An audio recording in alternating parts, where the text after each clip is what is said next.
Polisi sudah menangkap seorang pelaku pemalsuan surat keterangan sehat corona. Untuk mencegah hal itu terulang kembali, kepolisian akan memperketat patroli cyber di media sosial, khususnya di situs belanja daring.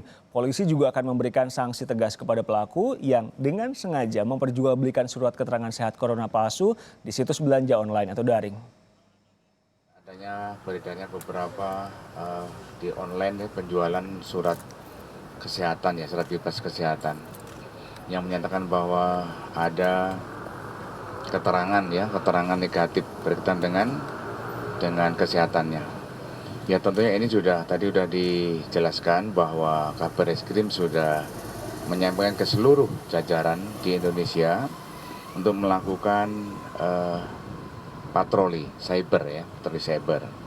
Kemudian juga akan melakukan kegiatan yang lain, edukasi ya. Jangan sampai ini terulang kembali. Ya tentunya kalau misalnya nanti ada pelaku yang melakukan kegiatan tersebut akan kita proses.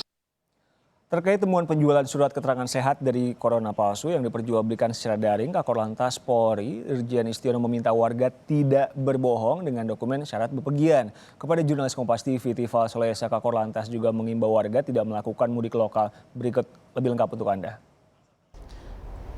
Saudara, pemerintah pusat bersama dengan pihak kepolisian sudah berkali-kali menegaskan kepada masyarakat untuk tidak melakukan aktivitas mudik di tengah wabah COVID-19 yang masih muncul di Indonesia. Kalau kita bicara lebih spesifik, ini untuk kawasan Pulau Jawa terbilang sudah ada 3 provinsi dengan status sebagai zona merah wabah COVID-19. Nah, larangan mudik ini seharusnya perlu untuk ditaati bersama, tapi ada hal yang mungkin sedikit membingungkan masyarakat dalam beberapa waktu terakhir ini. Ada istilah mudik lokal yang sempat dilontarkan oleh Direktur Lalu Lintas Polda Metro Jaya, Kombes Polisi Sambodo Purnomo Yogo, dan ia menyebutkan untuk mudik lokal diperbolehkan dengan syarat-syarat tertentu.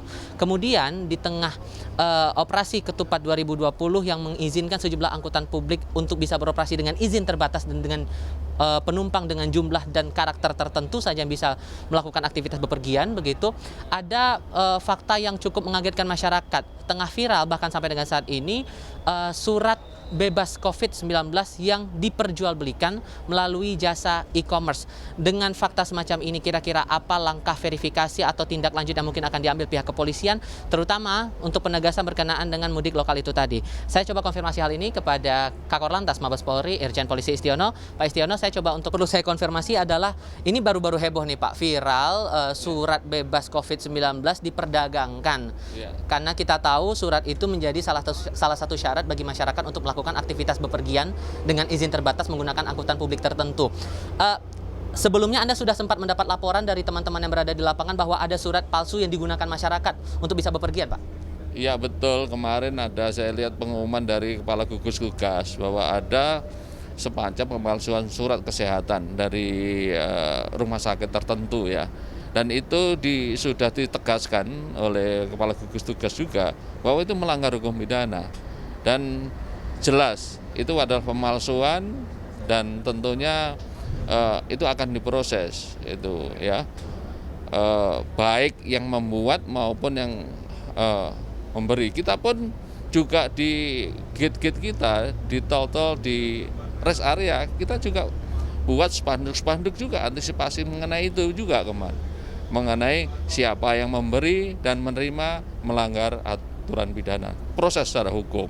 Seperti itu, sama dengan seperti itu ya, melakukan langkah-langkah. Oke, berarti untuk ini sebagai bentuk antisipasi. Kita tahu bahwa untuk kasus ini masih akan dalam penelusuran dari pihak Mabes Polri juga, begitu kan ya Pak ya. Cuman untuk jaga-jaga seandainya surat itu sudah beredar dan dipegang oleh sebagian kecil masyarakat kita untuk bisa bepergian keluar daerah, apakah akan ada pengetatan verifikasi surat-surat yang dipegang oleh masyarakat untuk bisa bepergian Pak, yang akan dilakukan oleh pihak kepolisian di sejumlah checkpoint ataupun juga di tempat-tempat umum misalnya? Ya, tentu kalau surat berpergian itu peruntukannya kan sudah jelas. Kalau untuk naik bis, dia harus naik di Pulau Gebang. Kemudian di moda transportasi lain juga sudah ada aturannya. Tentunya langkah-langkah runtut pengecekan ini sudah dilakukan. Kalau di lapangan pun kita akan cek seperti itu, ya. Kalau kita di lapangan seperti apa surat yang dia miliki. Ya. Termasuk validasi terhadap instansi terkait yang mengeluarkan surat itu tadi? Ya, cross check tentunya nanti betul apa enggaknya, ya. Itu kewenangan dari pihak kepolisian atau dari instansi lain sebetulnya, Ya, Pak? itu diskresi kepolisian kalau sudah di lapangan. Sebetulnya pada waktu mau naik itu adalah dari kewenangan dari gugus tugas untuk melakukan verifikasi awal. Dan petugas itu jadi gampang untuk melaksanakan itu. Nah kalau bis itu kalau lewat sini sudah ada pelangnya kan kita sudah gampang saja. Udah ada stikernya misalnya begitu. Kalau kendaraan umum pribadi kan sulit dan kita harus cek satu persatu untuk itu. Ya. Penegasan saja Pak kepada masyarakat ini ada istilah-istilah tertentu yang mungkin membingungkan, terus ada fakta yang surat diperjualbelikan itu tadi. Kira-kira apa yang mau Anda tegaskan kepada publik berkenaan dengan aturan yang berlaku selama operasi ketupat 2020 ini? Iya, publik saya berharap tidak membohongi diri ya untuk masalah membuat dokumen palsu seperti itu lebih merugikan. Oke, Pak Istiono, terima kasih waktunya sudah berbincang bersama kami di Kompas TV. Itu yang betul-betul diharapkan pihak kepolisian, kerjasama masyarakat di tengah wabah corona yang masih muncul sampai dengan saat ini. Maka kerjasama dari pihak kepolisian terhadap Anda, saudara, masyarakat diminta betul-betul ditingkatkan, kesadaran warga betul-betul untuk diperhatikan. Ini semata-mata demi kebaikan bersama untuk menekan penyebar luasan wabah COVID-19 ke daerah lainnya. Tifal Solesa, Yohan Bagia, Kompas TV Karawang, Jawa Barat.